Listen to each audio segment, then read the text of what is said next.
Chile 2030, 7 desafíos estratégicos y un imperativo de equidad. Así se titula el documento de discusión, de análisis que ha lanzado en esta jornada el expresidente de la República, Ricardo Lagos.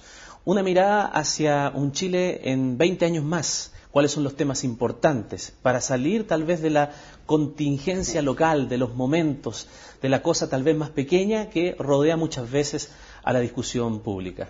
Precisamente es el invitado de esta noche aquí en CNN Chile.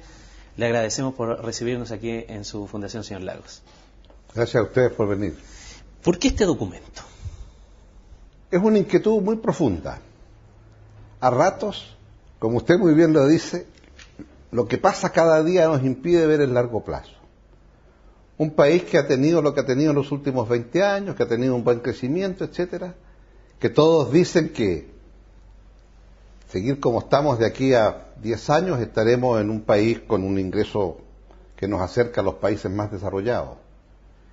Y la pregunta es, ¿cómo vamos a llegar a ese momento? ¿Por qué? Porque lo claro es que mientras usted está creciendo, va mejorando los indicadores sociales. Pero llega un momento en que cuando ya llega a unos $20.000 por habitante, pasa a ser mucho más importante la distribución del ingreso al interior de ese país que cuál es el ingreso promedio. Y eso le explica por qué Estados Unidos, que tiene el doble de ingreso que Grecia o que Nueva Zelanda, tiene una esperanza de vida mucho más baja que Grecia o Nueva Zelanda. Entonces yo digo, hemos hecho bien las cosas, pero ¿cómo somos capaces ahora de definir el tipo de país de manera que en los próximos 10, 12 años podamos revertir una distribución muy desigual del ingreso? Porque a partir de los 20.000, la distribución desigual del ingreso significa que los indicadores sociales van a ser muy negativos.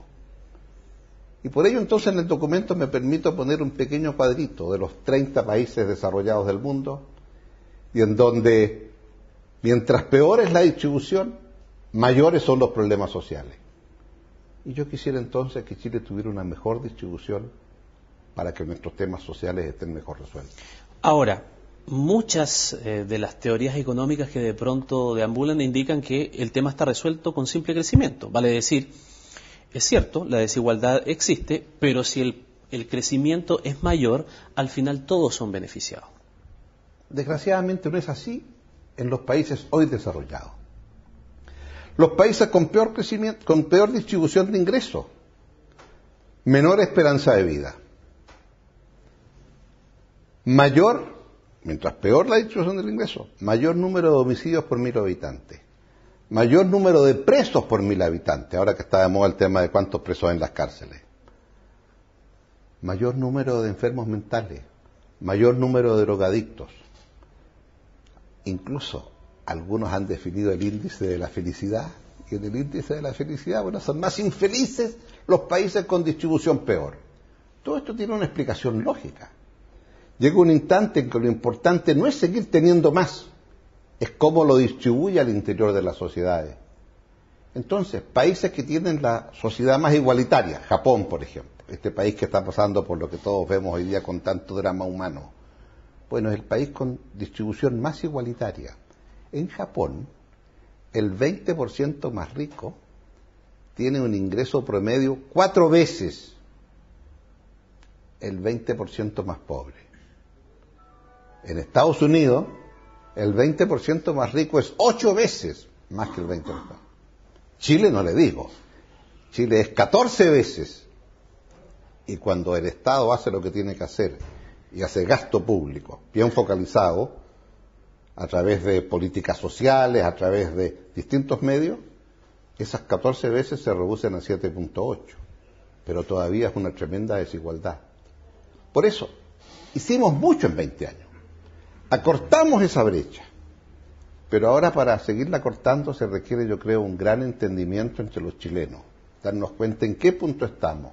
No hagamos de esto una guerrilla política, hagamos de esto un tema país que se pueda abordar con altura de mira.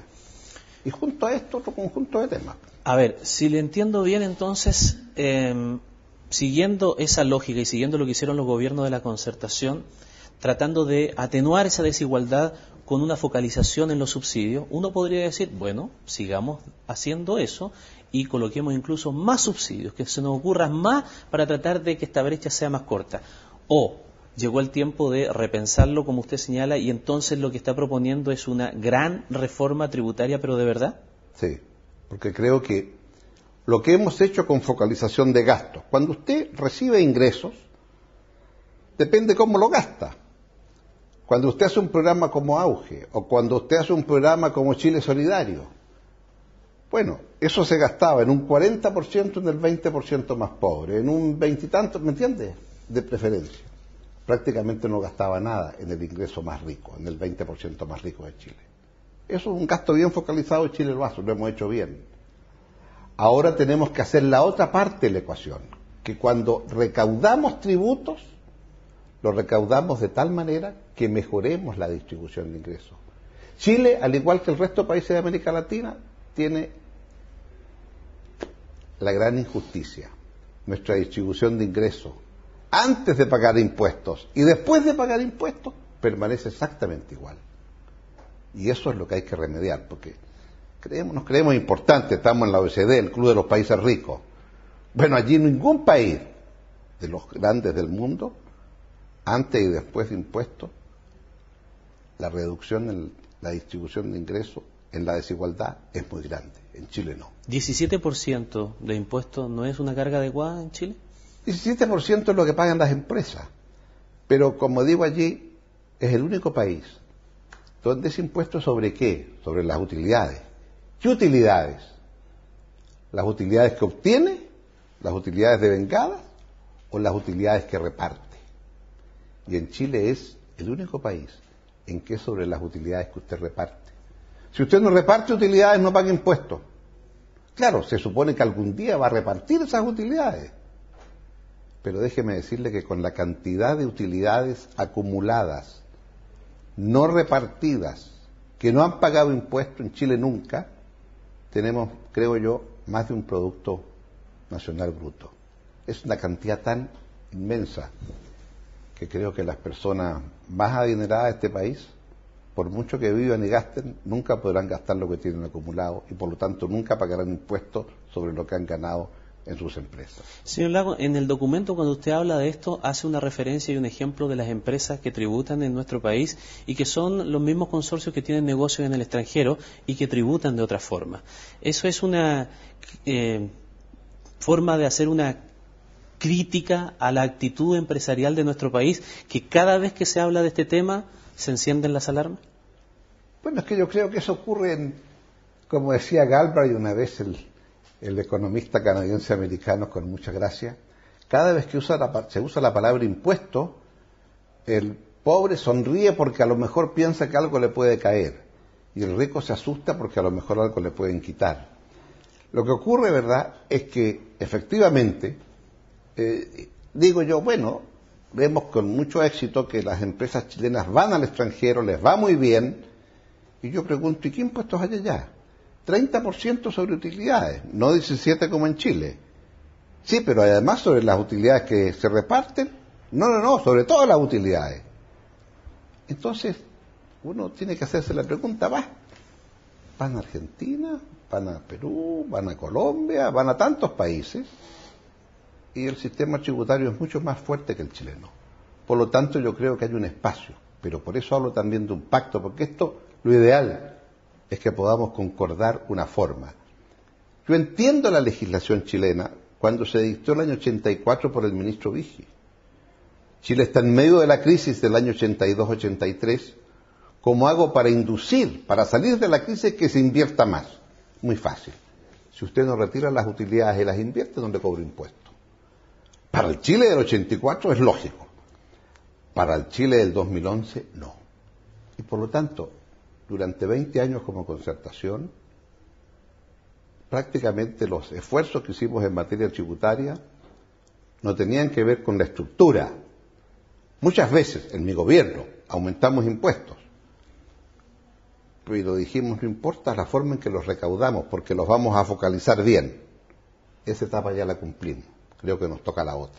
Y es por eso que hoy día usted lo plantea con esta fuerza? Porque más de alguien que nos está escuchando, nos está viendo, diría, ¿por qué no lo hizo? Claro, ¿por qué no lo hizo entonces en su gobierno? Por dos razones. Primero, porque estábamos lejos de llegar a esta frontera que vamos a pasar, espero, para suerte de todos los chilenos, de pasar a ser un país más desarrollado, que es donde pasa a ser determinante la distribución de ingresos. Segundo, porque lo determinante era cómo crecíamos y cómo, para crecer, nos asegurábamos la distribución de ese crecimiento. Entonces, como crecíamos, teníamos más recursos fiscales, y al tener más recursos fiscales, lo entregamos en políticas sociales, educacionales, de alimentación, etcétera, de vivienda. Esa etapa, digo yo, culminó. Entramos a otra etapa. Chile hoy es distinto. Los que nos están viendo saben que hoy día tenemos un país muy distinto al de 20 años atrás. Y porque es distinto, podemos dar el salto. En esto como en otras cosas. Como en demografía, como en política energética, hay un conjunto de otros temas que planteo, de ahí los 7 desafíos. El primer desafío, por supuesto, es la democracia, porque todo esto no lo podemos hacer con un sistema político donde usted elige un diputado y yo elijo el otro, porque estamos empatados en nuestras coaliciones.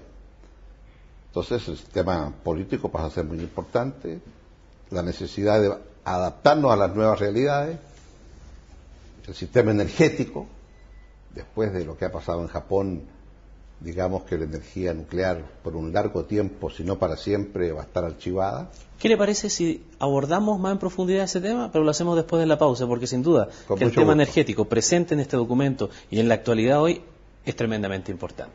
Con mucho gusto. Regresamos de inmediato.